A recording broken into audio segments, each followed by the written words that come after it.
Aceh, tanah penuh luka dan harapan yang terpendam. Di panggung pilkada, janji kosong terus digemakan. Mantan kombatan masih berteduh di gubuk reot tanpa kepastian. Sementara pemimpin mereka bersanding dengan kemewahan. Dulu mereka berteriak tentang keadilan dan kesejahteraan. Kini persatuan dipecah demi ambisi tak berkesudahan.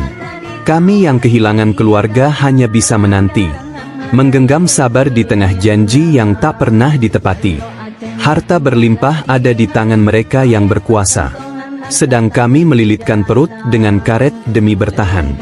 Mana janji perjuangan yang dulu kalian gaungkan? Mana keadilan untuk mereka yang setia berkorban?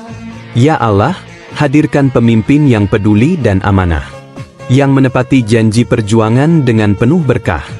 Bawalah kesejahteraan untuk kami yang setia, agar Aceh tak lagi hanya menjadi mimpi yang hampa.